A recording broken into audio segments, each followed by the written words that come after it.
నేను రాజధాని పేరు పెట్టిన తర్వాత ఫౌండేషన్ వేసేటప్పుడు మన నీరు, మన మట్టి, మన అమరావతి ఒక ఆలోచన వచ్చింది, ఒక సెంటిమెంట్లుగా కూడా.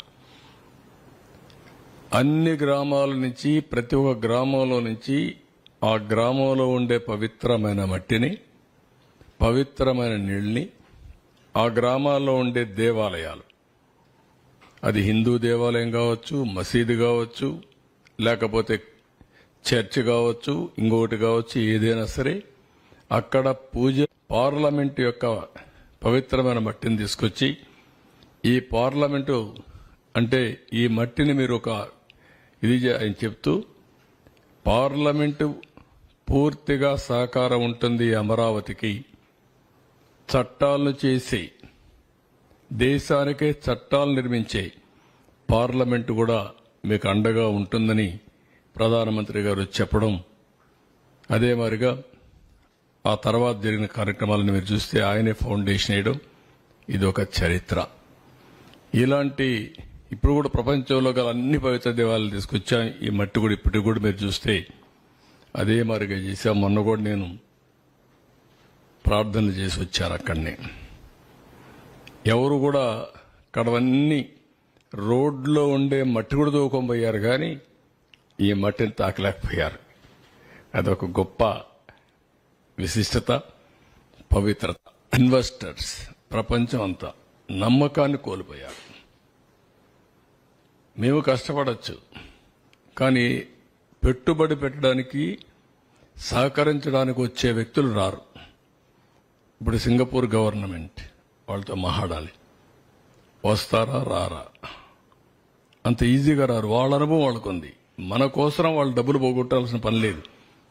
ఇలాంటి రాష్ట్రాలు, ఇలాంటి దేశాలు కొన్ని వందలు ఉన్నాయి వాళ్లకు.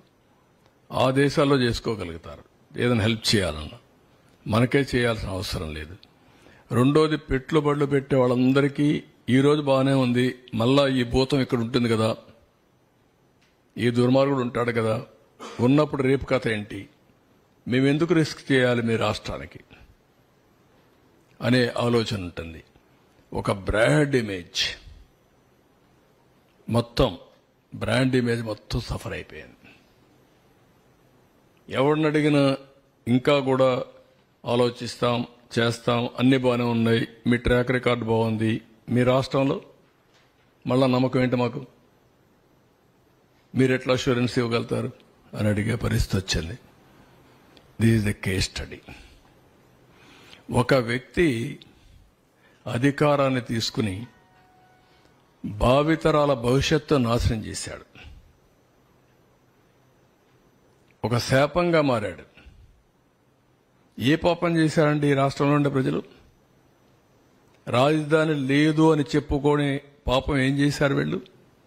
ఇక్కడుండే వాళ్ళు ఓకే, అవకాశాల కోసం బయట పోతే పర్లేదు, కానీ ఇక్కడ అవకాశాలు లేక బయట పోవాల్సిన కర్మ ఏం పట్టింది? తెలివితేటలు లేవా? ఇక్కడ వనరులు లేవా? ఇక్కడ అవకాశాలు లేవా?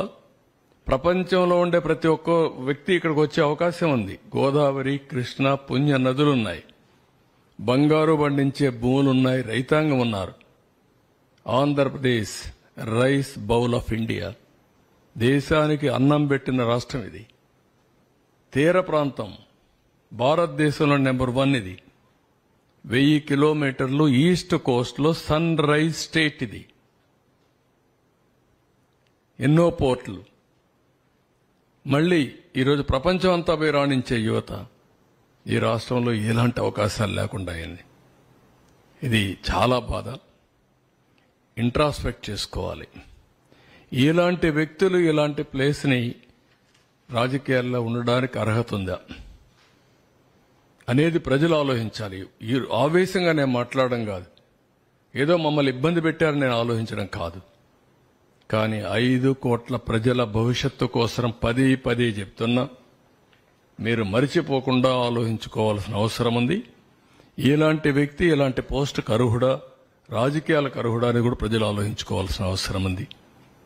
మళ్ళీ ఎన్ని జరిగాయి పీడకలం. Now rebuild.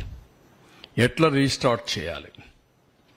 ఎట్లా రెస్టోర్ చేయాలి ఇన్వెస్టర్స్ కాన్ఫిడెన్స్, బ్రాండ్ ఇమేజ్ మళ్ళా అంచెలంచెలుగా నమ్మకాన్ని ఎట్లా కల్పించాలి, vision to create a world class capital which Boost the image of the state and improves the confidence of the people. మళ్ళా ప్రజలకు నమ్మకం రావాలి, మళ్ళీ రాష్ట్రం నిలబడాలి. ఇది ఒక ఎగ్జాంపుల్గా ఇక్కడి నుంచే ఎక్కడైతే బూడిద చేసిన ఈ ప్రాంతం నుంచే మళ్ళా బంగారు భవిష్యత్తుకి నాందు పలకాలి. అది డెఫినెట్గా జరగాల్సిన అవసరం ఉంది. నెక్స్ట్